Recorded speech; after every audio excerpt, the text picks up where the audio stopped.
Assalamualaikum warahmatullahi wabarakatuh. Hai teman-teman semuanya, perkenalkan nama saya Nanda Novi Eka Putri, mahasiswa semester 7 program studi Pendidikan Madrasah Ibtidaiyah Universitas Raden Mas Said, Surakarta.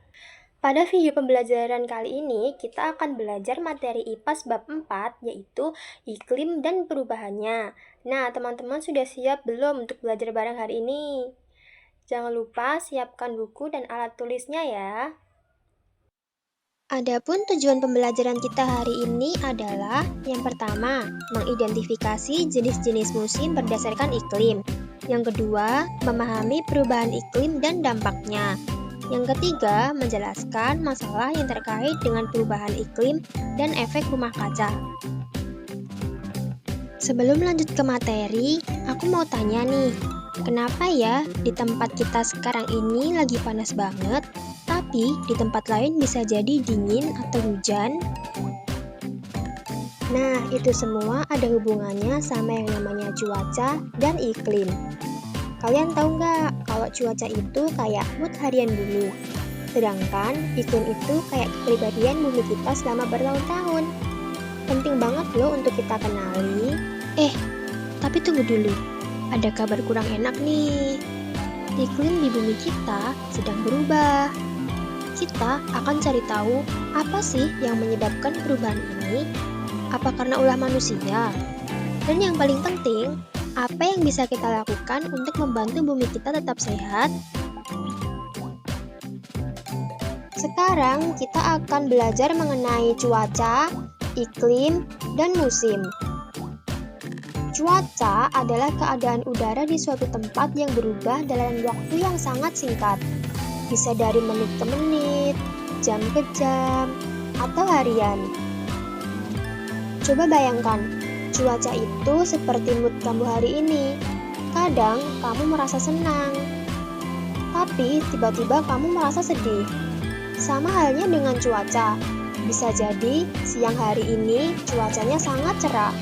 Namun tiba-tiba cuaca berubah menjadi mendung atau hujan.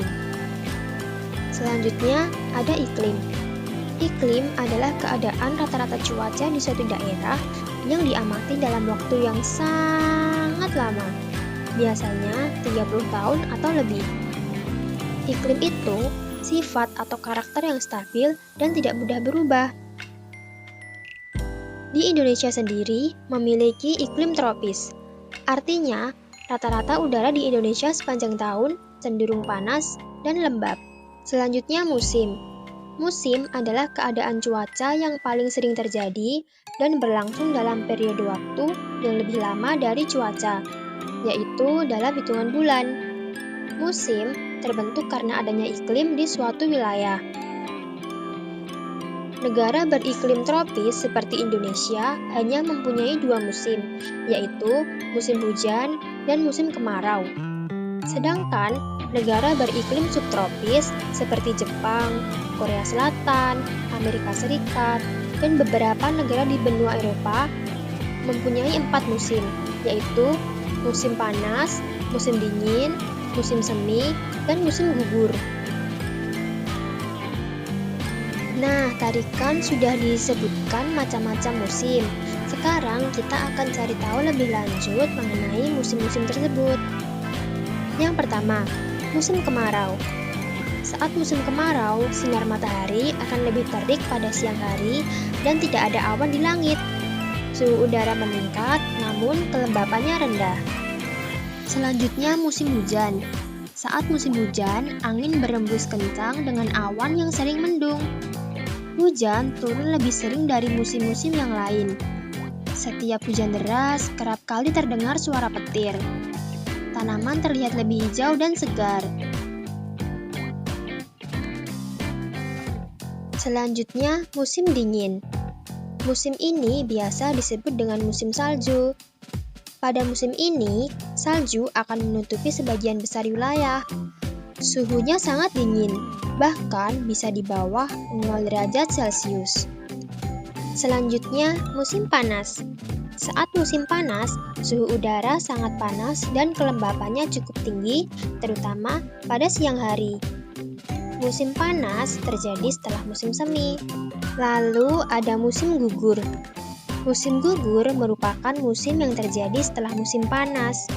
Sama dengan namanya, maka pada musim ini banyak sekali daun tumbuhan yang berguguran sebagai persiapan sebelum masuk ke musim dingin. Musim gugur terasa cukup singkat dari musim-musim yang lain. Lalu yang terakhir ada musim semi. Musim semi terjadi setelah musim dingin usai. Tumbuhan akan tumbuh subur kembali. Makanya, terkadang musim ini juga disebut sebagai musim bunga. Lalu, mengapa ya iklim dapat berubah? Perubahan iklim terjadi akibat kenaikan suhu global. Sebagian besar disebabkan oleh aktivitas manusia, seperti pembukaan lahan dan polusi udara. Faktor penyebabnya yaitu penebangan hutan, polusi dari kendaraan dan pabrik, dan gas efek rumah kaca. Bayangkan, bumi kita diselimuti oleh lapisan udara yang disebut atmosfer. Di dalamnya terperangkap gas karbon dioksida atau CO2. Gas-gas ini seperti selimut tipis yang menjebak sedikit panas matahari agar suhu bumi kita pas, tidak terlalu dingin dan tidak terlalu panas. Ini yang disebut efek rumah kaca alami. Namun masalahnya sekarang, selimut itu menjadi terlalu tebal. Kenapa selimutnya bisa menjadi tebal? Hal ini disebabkan oleh aktivitas manusia seperti asap pabrik, asap kendaraan, dan penebangan hutan. Hal ini berdampak pada pemanasan global yang mengakibatkan mencairnya es kutub, naiknya permukaan laut, serta peningkatan suhu ekstrim. Lalu, perubahan iklim dapat berdampak pada pemanasan global, krisis air bersih, dan kabut asap polusi.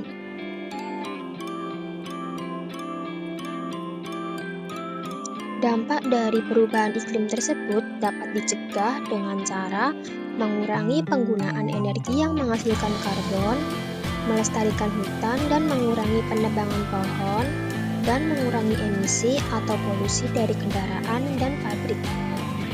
Sebelum video pembelajaran ini berakhir, teman-teman bisa mengerjakan kuis dengan cara scan kode QR tersebut atau bisa klik link yang ada di description box. Sekian video pembelajaran hari ini, kurang lebihnya mohon maaf. Wassalamualaikum.